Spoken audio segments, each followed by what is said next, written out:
Magandang araw mga kaibigan. Bigyan natin ng reaction opinion itong post ng unofficial Bato Solid supporters. Pahayag ito ni Yusek Claire Castro. Title: Yusek Castro, naniniwalang babagsak ang Pilipinas pag namuno si VP Sara sa bansa.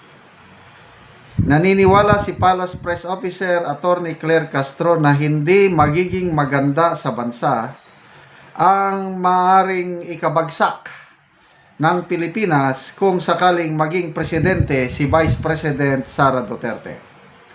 Ayon kay Castro, mayroong bahid ng korupsyon si Duterte, kaya't maaari itong makasama sa bansa.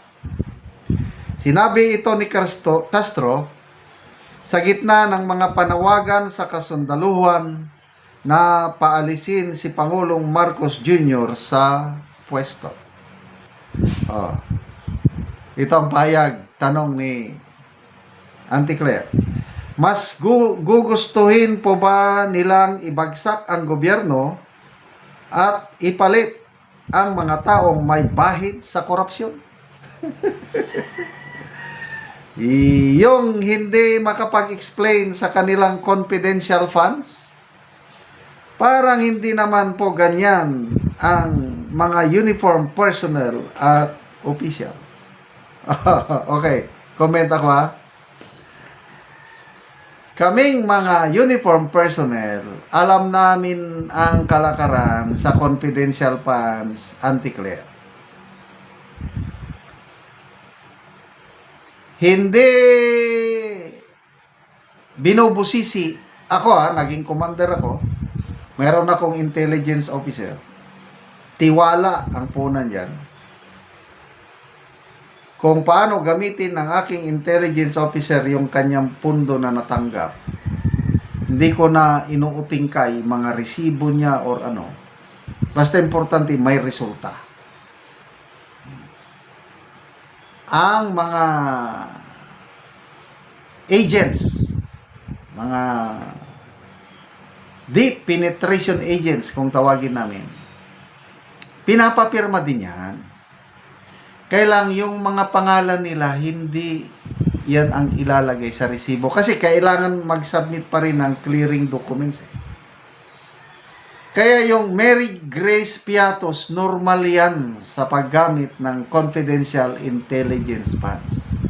Alam namin yan. Kaya kung ang sabi ng ating Auntie Claire, babagsak ang bansa dahil ang papalit ay may bahid sa korupsyon,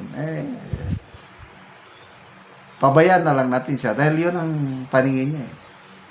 Kaya lang, ang tanong, gaano kadami ang taong bayan na naniniwala pa sa kanya? O ito, people who reacted. Tingnan natin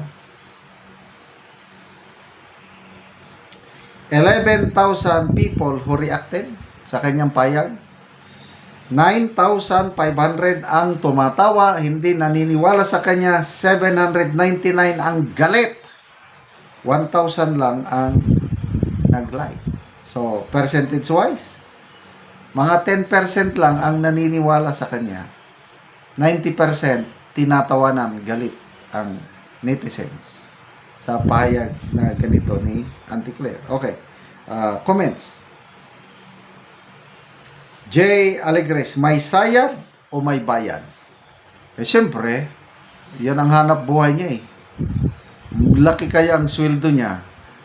Alam ko, yung mga Yusek na ganyan, aabot ng mga 4 million a year ang kanilang lahat na ng mga benefits. So, a month, 250 to 300 pesos a month ang kanilang kahit hindi na siya mag-vlog, buhay na siya sa sweldo niya. So, parte ng trabaho niya yan na sirain ang mga Duterte at iangat ang imahe ng Malacanang o ng kanyang boss. Kaya lang, kahit anong gawin nilang PR dyan, wala na. Yung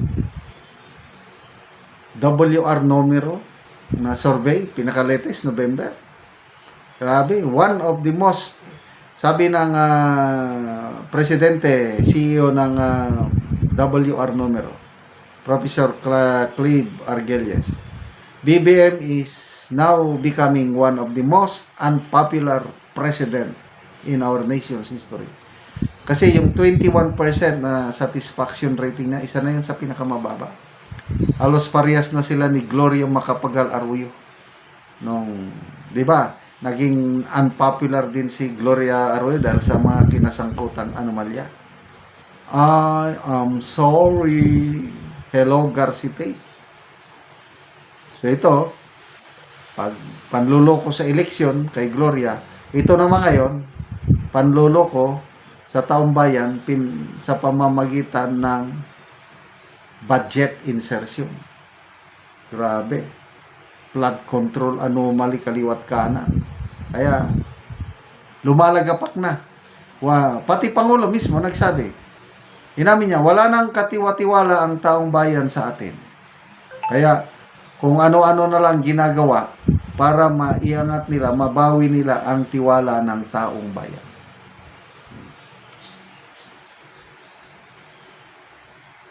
Arthur Juego claims that the country would automatically be in trouble if Sara Duterte became president are not supported by evidence. Correct. Opinion lang yan ni Auntie Claire.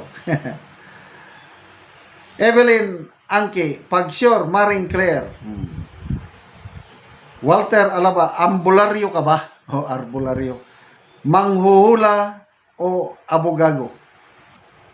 Naging manghuhula na nga. Nelia Balakwit, tell it to the Marines. Marites Thompson, Ma'am Claire, stay unclear. Nahiya naman ako. Nasa Davao na po pumupunta ang mga investors kasi malabo na po kayo. Correct. Nag-aalisan na ang mga investors, local and foreign. Ayaw na nila sa buong Pilipinas dahil sa talamak na korupsyon. Ngayon, Davao, doon nag-i-invest because of good governance ng mga Duterte. Tapos sasabihin mo, may bahid sa korupsyon? O sige, yun ang pananaw ni Auntie Claire. Pagbigyan na lang natin, kailang ang katotohanan is kakaunti na lang ang naniniwala sa kanila. Salamat mga kaibigan sa inyong pagsubaybay sa ating channel. Nakakatulong kayo ng malaki sa tribong Talandig ng Bukidnon. Dahil ang sweldo natin sa channel na ito is pantulong sa tribo. Namimigay tayo ng mga libreng yero at pako para makapagpatayo itong tribo ng mas maayos na tirahan. Panoorin nyo ang video na ito. Ang natagaan sila Ogero. Ug karon mo na ni ang atop sa natagaan na mo Ogero. So mga silupin lang gyud. So naay tubig. Tanaw ang maaga sa tubig nga gikan sa ilang atop nga silupin lang.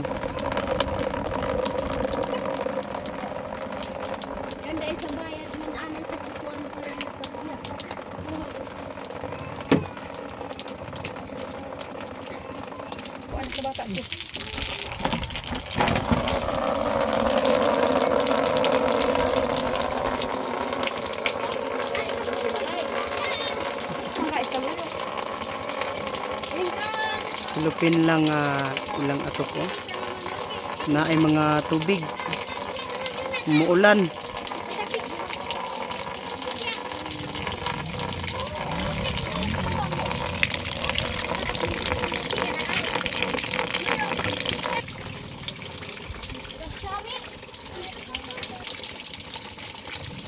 Sa ginong panatagaan ni kay tanawa mong balik ulan na gyud kusog na gyud. Oo.